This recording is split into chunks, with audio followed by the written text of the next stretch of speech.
everybody. My name is Elisa. I'm back. We're talking about the respiratory system.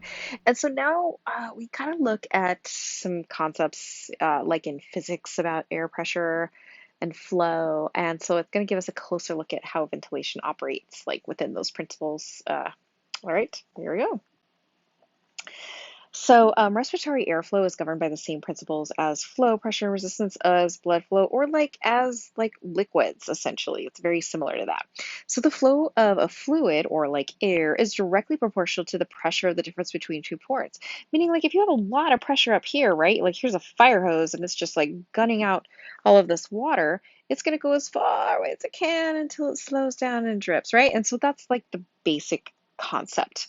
And so when they say it's inversely proportional to the resistance, also like think about it this way. So like resistance, you see like a river, right? And so it's running downhill and it's running over these rocks. Well, it's going to go a lot slower if it has to go through all these rocks that are resisting it, making it difficult for it to move, resisting, right? As opposed to if you had like a slip and slide, you remember slip and slides, and you shoot some water down a slip and slide, it's going to move really fast. Okay? That's what that means. So if you have a lot of resistance, it's going to go slower. If you have low resistance, it's going to go faster. And that's what inversely proportional meaning. Yeah, there it is. Okay, other things to know about is ATM, atmospheric pressure, right? There it is. Okay, that's what that means. So atmospheric pressure.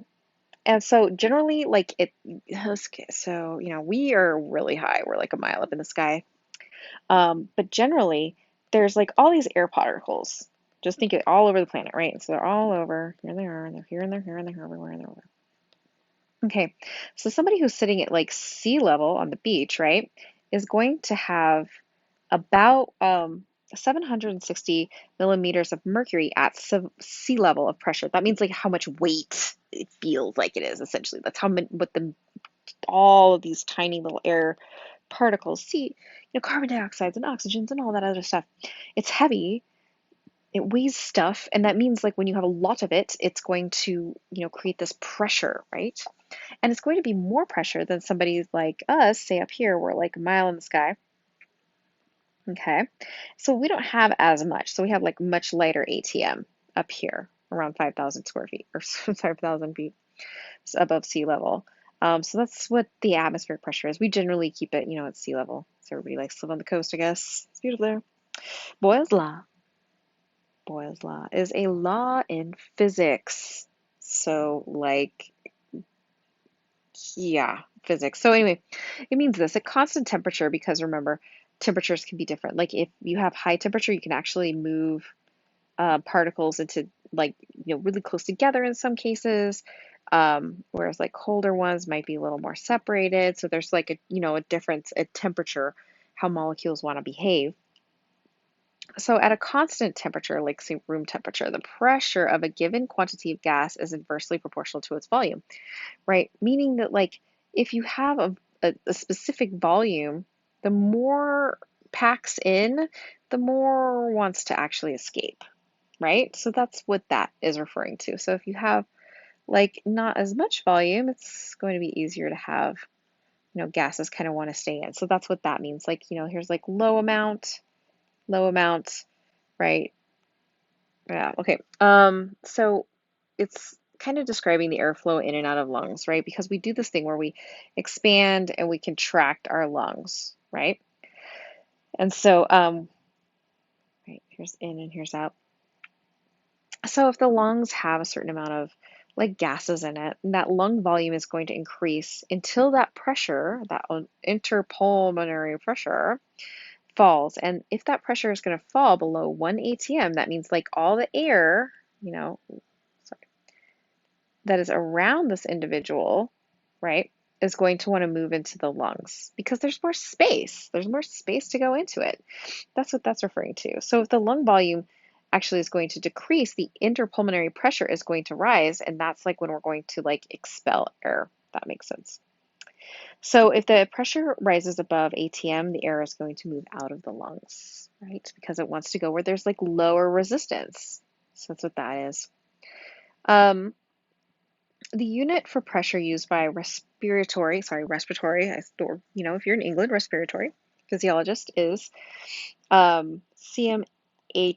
And so what this is the measure of how far a column of water can be moved by pressure, right? And so like if you had, you know, right, like a column of water, we're referring to like pushing air here and seeing whether it changes the position of the water, if that makes more sense. Hopefully it does. It's a good idea. And this is a more sensitive way to measure it than millimeters per mercury, which is like, it's because mercury is like kind of heavy. It's like a heavy liquid. And so that's one of the ways to do it. Inspiration, intrapleural pressure. So the thing is the pleural layers have to be like slightly negative, right? And so what that does is that allows for the lung tissue to kind of have like a bounce to it because it's got to be a little lighter over here so that this can push out. So if you have higher pressure in the pleura, you're actually going to squish the lungs, like it's going to fall in on the lungs, right? So you got to have this like kind of like this ability to kind of push, stabilize the shape of the lungs relative to the pleural layer, right? So that's something that's kind of important to think about. It's a small space between the parietal and the visceral pleura and that watery fluid known as the serosa. Um, so you want to have like just a little bit of a pressure difference, like a negative pressure difference, to just kind of keep like a lung from like collapsing in on itself, like because of the pleura having like higher pressure. Okay, and actually squishing it. So the two pleural layers are going to cling together because, like the water, the serosa is primarily water, like the serosa fluid, right? And so it causes them to stick together and they can like kind of wobble back and forth. Like they kind of slip and slide back between each other, right? And so when the ribs are moving upwards and outwards during inspiration, the pleura is going to follow the ribs, okay, and it's going to push. So the visceral pleura is going to cling um, by the cohesion of water, and it's going to follow the parietal pleura. And that kind of allows the lungs to open up and become bigger, right? And that's when it actually is allowing the alveoli, because remember the alveoli are like tiny little circles right here. It allows them to also open up and just have that pressure where we're like, it's like a vacuum and pull in air, right? Like, so like vacuum pulls in air, if that, hopefully that's making sense.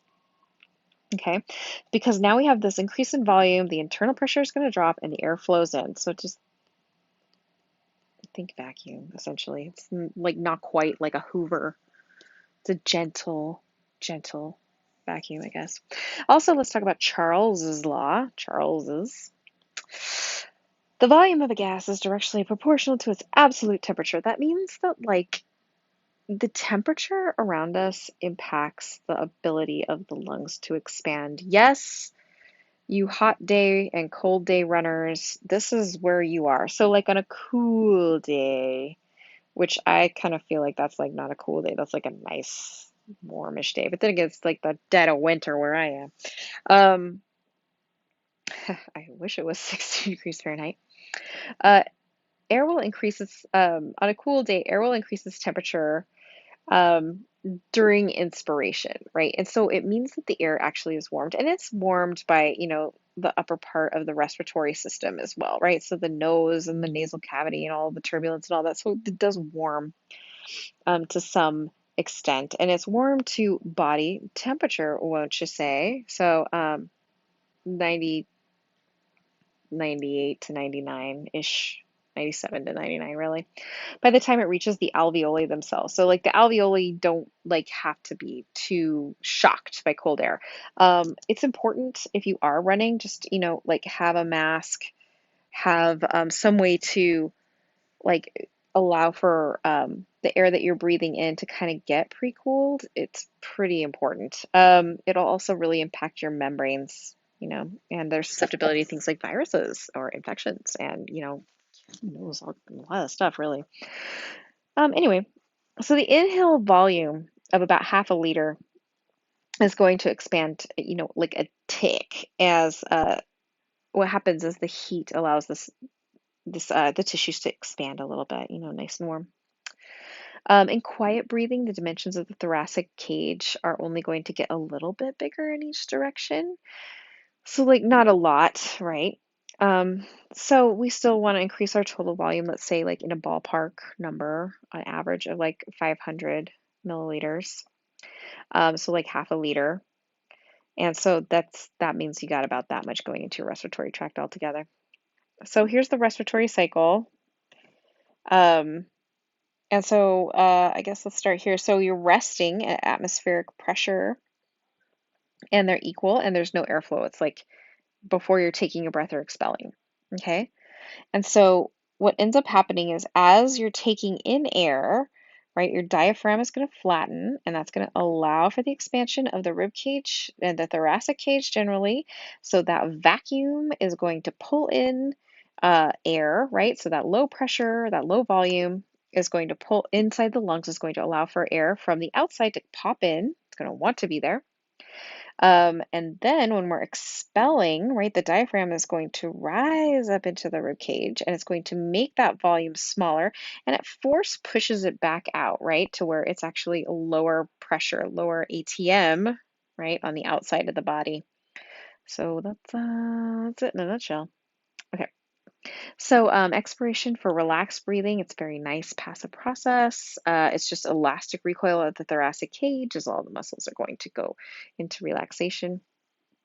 That recoil is going to squish the lungs, creating a higher density and decreasing the lung volume, meaning we're going to push out all that air from the lungs right back into the environment. It raises the intrapulmonary pressure just a little bit. And so that means that that air pressure is going to go from, like you remember we talked about high pressure to low pressure, just like, like a hose, right? Like a fireman's hose, and it's brushing out water, and then it slows, and then right. So it's going to want to go to the lower pressure, and that's going to be on the outside part of the lungs. Um, right. Okay. The pneumothorax. So there's presence of air in the pleural cavity. So if the thoracic wall is punctured, which is not good, inspiration is going to like pull air through the wound. So it's going to go, right? So here's air, wound, go right back out. And that becomes not super good because it allows that space to kind of fall in under the pressure of the pleural cavity itself, and that's when we actually get collapsing lungs, right? And when they collapse together, it's like the alveoli have this surfactant on it, and so when they like slap together, they like stick together, and they are not coming. You're not gonna like blow air into that and like get it re-expanded.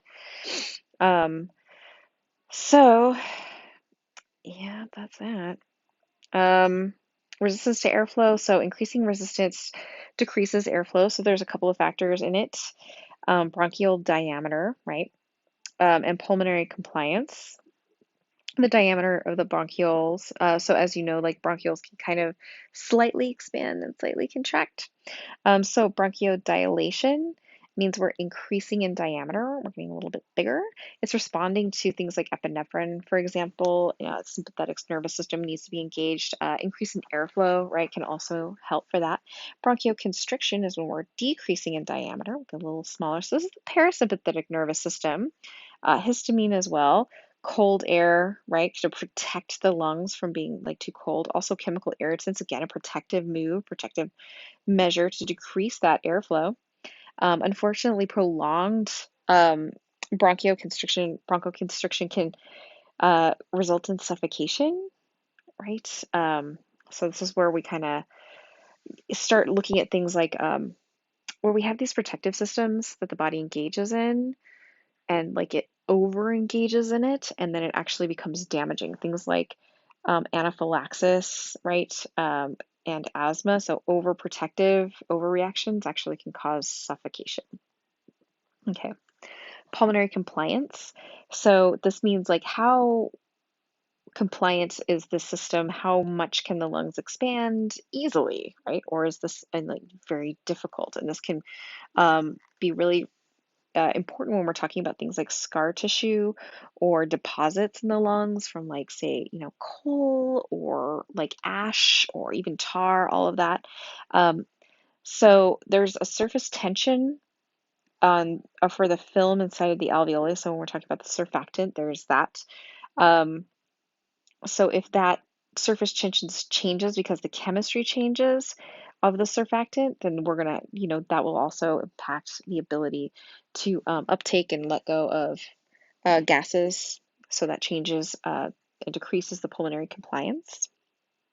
Okay. Right. So IRDS, so infant respiratory distress system. I just want to talk about this real quick. So lung development takes like a really long time. I think you're between the ages of like 7 to 9 before your lungs are actually developed. So that's why smoking around children or having them around like, like freeways consistently and all this other stuff can really result in long-term developmental issues in their lungs. So especially premature babies who don't have surfactant are treated with artificial surfactant until they can make their own. So, right. Okay, so I think that sounds good for now. I hope that was helpful, and I hope you guys are having a great day. Bye.